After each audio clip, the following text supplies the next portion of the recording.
Every single year in the United States, 2.7 million innocent, helpless, and abandoned cats and dogs are killed in shelters. That equates to 225,000 animals each month, almost 7,400 per day. That is 308 cats and dogs being killed in shelters every single hour in America. That is nearly a third of all the animals that enter animal shelters every single year. The number one reason for euthanasia in animal shelters is overpopulation. The fact of the matter is they simply can't provide care for all the nearly 7.6 million animals that are brought to their doorsteps every year. If you would like to see a day when no more animals have to be put down due to a lack of shelter space, then you can do your part to help your local animal shelters and rescues prevent overpopulation. There are many ways that you can help, and by doing a little research, you can find out what's right for you. Doing your part to prevent animal overpopulation is important, and it should matter to each and every one of you. It should matter because we as a community are the cause of overpopulation. We are the reason that 5 cats and dogs are killed every minute in America. It is because of our community's overall lack of education and irresponsibleness that these poor animals are even in this situation to begin with. Do you believe that a dog should be put down simply because someone didn't realize how much work they would be and decided they just didn't want them anymore? Or do you think that a kitten deserves to be killed because someone that let their cats have kittens but didn't have any intention of finding them a home? Of course you don't. And that is why we should all make a commitment to ending overpopulation in shelters. The problem is simple. Overpopulation is the number one reason thousands of animals are being euthanized every day in shelters all across the country.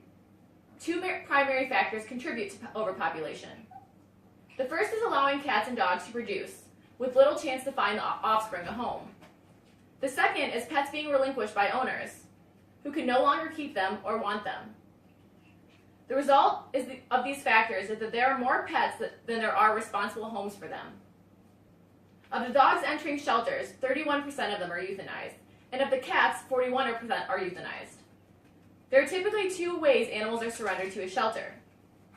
One is as a stray, which is typically a result of unwanted offspring. More than 35% of the cats acquired by shelters are strays.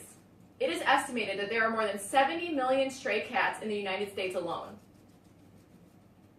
The number of litters a fertile cat produces is 1 to 2 per year. The average number of kittens is 4 to 6 per litter. Only 10% of the animals received by shelters have been spayed or neutered.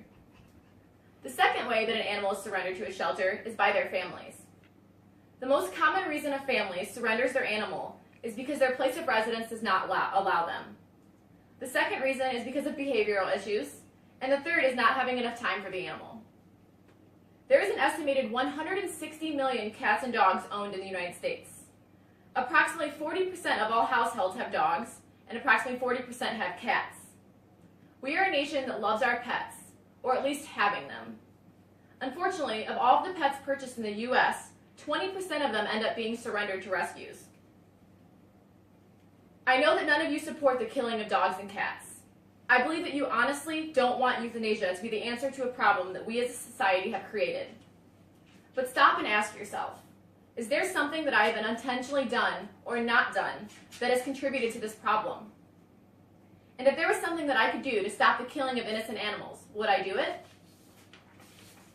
Overpopulation is the most preventable cause of euthanasia in shelters, and there are 4 simple things that every animal owner can do to stop it altogether. First, you should always spay and neuter your pets. This will reduce the number of unwanted offspring and virtually eliminate the stray epidemic in the United States. Studies have shown that spaying and neutering can reduce the number of homeless pets killed. The second thing you can do is consider all of the responsibilities and consequences of pet ownership before deciding to get a pet, and always make a lifetime commitment to your pet. Do your research. Know what you are committing to. Doing this before getting a cat or dog will reduce the chance that you have to surrender them for a reason that you could have foreseen or prevented. Consider this. We have children. We make a lifetime commitment to them. We don't drop them off at the nearest shelter when they get sick or when they have trouble potty training. We don't abandon them when our lives get hectic. We find the time, we make it work. Your pet may be just one part of your life, but to your pet, you are their whole life. They deserve to be taken care of, from the beginning to the end of their lives. Aside from spaying and neutering and understanding the responsibility of pet ownership, you can also make the decision to always adopt your pets from a legitimate shelter or nonprofit rescue group. This will help alleviate the number of animals in shelters to make room for others that are in need. Adopting a cat or a dog from a shelter rather than other avenues means that you are helping and not contributing to the problem of overpopulation.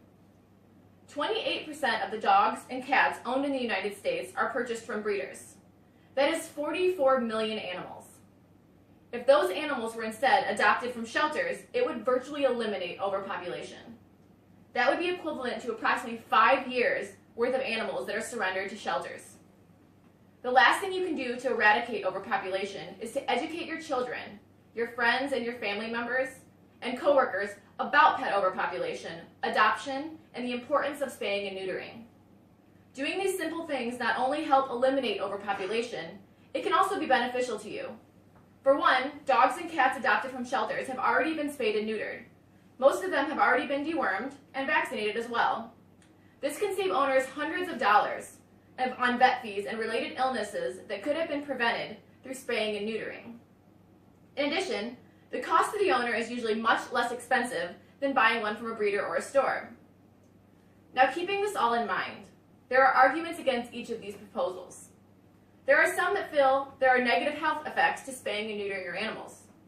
While there are studies that show doing so leads to longer life and free of cancer and other illnesses, some believe that it can lead to health issues that would not have otherwise happened if they had not been spayed or neutered. However, the evidence supporting spaying and neutering heavily outweighs the opponents, and the majority of health professionals agree that it is what is best for not only our communities but also for our animals. So don't worry. You will not be hurting your animal by spaying and neutering them. You will, however, be saving thousands of lives. Imagine a world where euthanasia in shelters is no longer necessary. A world where thousands of dogs and cats are not being killed every single day. By doing your part to stop the worsening of overpopulation, you can make that happen. By spaying and neutering, doing your research, adopting, and educating those around you, you can save the lives of innocent animals all over the country. But if we as a society do nothing and continue down this path, by the year 2020, we will have killed another 10 million innocent animals. Animals that not only want to be loved and have a place to call their own.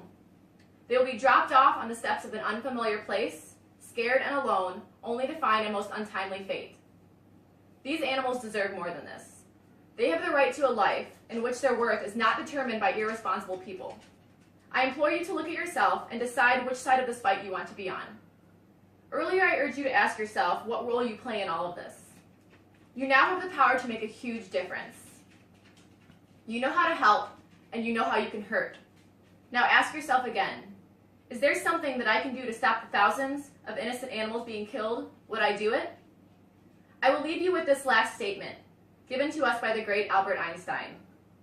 The world is a dangerous place, not because of those who do evil, but because of those who look on and do nothing. Please make the commitment today to do your part to help alleviate the evil that is overpopulation. Thank you.